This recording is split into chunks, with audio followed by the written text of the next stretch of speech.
Hello buddy, my name is T1GREXHUNTER, and this is a little follow-up video on the T1GREXHUNTER's game journal that I made. So, oh, nope, that's not the right button. My friend Logan, also known as Master Logan 46, one second, said, talk more about The Darkness Never Fades and specify some more of the differences between your games and other already made games like Gene and Spore. Also, I don't care if you had Facecam or not, so I'm adding Facecam because, I don't know, I just kind of wanted to. So, the first thing, Darkness Never Fades. Don't exactly know what he wanted me to talk about with that.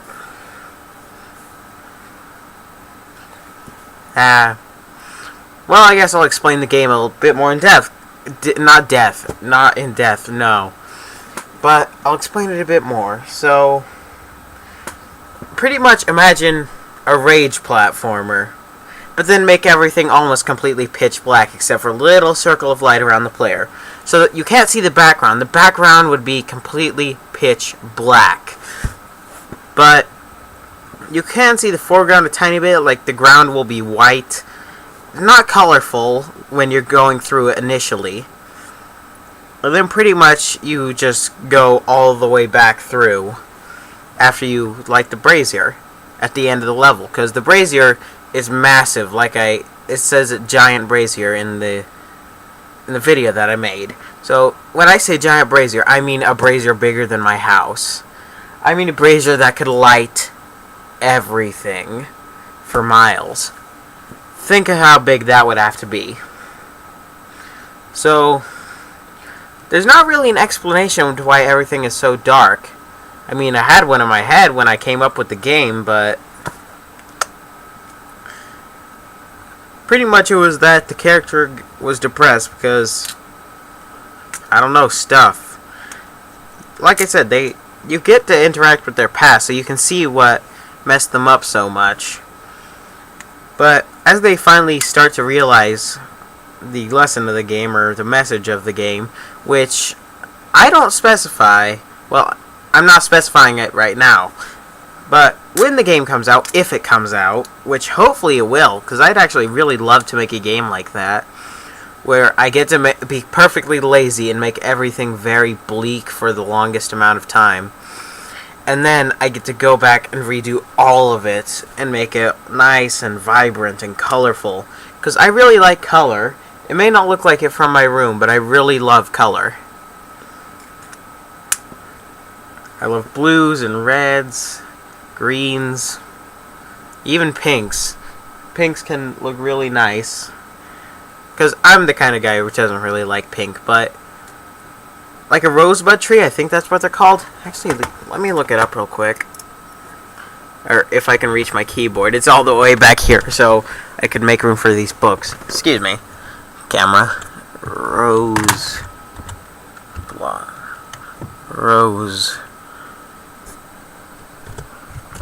Bud.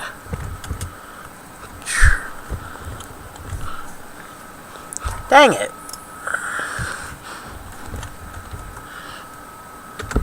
Is this what I'm thinking of? Yeah, like a not exactly sure what it's called, actually.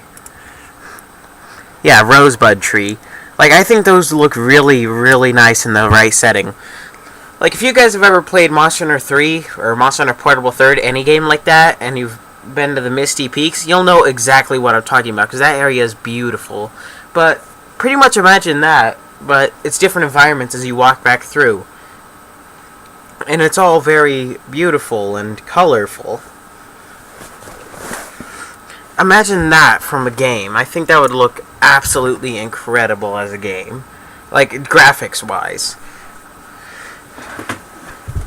And then you have your interactive cutscenes between the main levels, where you can actually see things, but you actually have to go through kind of what the main character has gone through.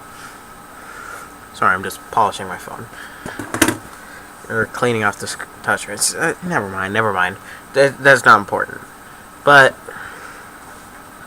it's really more of a game about you, through trial and error, through so much rage, you get through these levels while dealing with the what will try to make emotionally draining cutscenes. So the game is completely in utter bleakness and pain for both the main character and the player. And then everything just smooths right out after you light the brazier. You can see everything. Nothing will hurt you. You can't even die after you light the brazier. Because, like, if you fall somehow through the platform still, a little gust of wind or whatever will just come. Well, not a little gust of wind, but it'll just come and breeze your character right up. So, pretty much it's about you go through all this pain and then everything goes calm. You get some time to actually really relax yourself as you walk through all these areas. And I think it would be a really beautiful concept. I kind of took inspiration from both Inside, Presentable Liberty.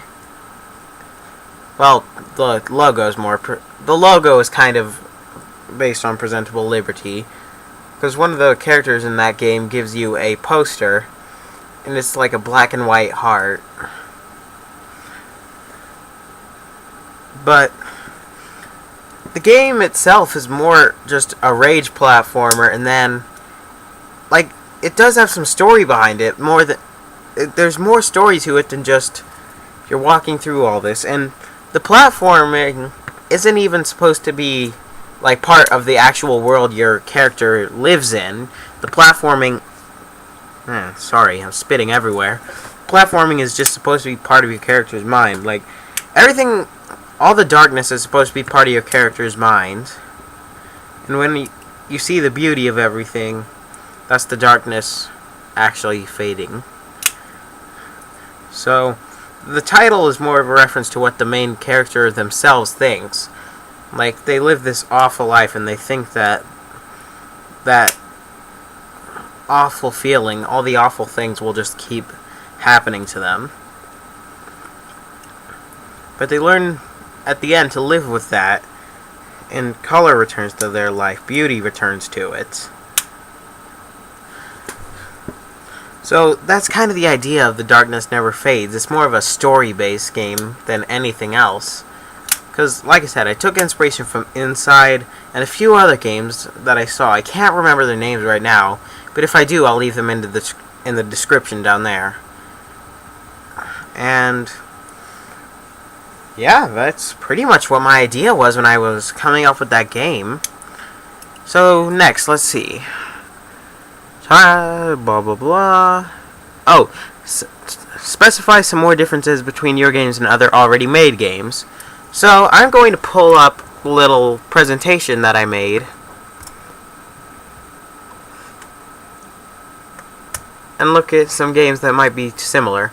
And right now, excuse me, I'm not going to be talking about Overlands or Snip.io, because Overlands is just a generic survival game where you're trying to survive. And Snip.io is the least serious game on the entire list that I made. But I will be talking about Gene, Neo, Challenger Deep, and Primal Instincts. So I'm going to talk about those real quick. So first, I'll start with Gene. So I was kind of thinking about this because I just went to get a drink earlier, and I was thinking about what I was going to say for this. But Gene is different from Spore in that it has a different... Because Logan specified Spore as... And I was comparing... He was comparing Gene to Spore. But Gene is actually made more in... It's made more like Niche.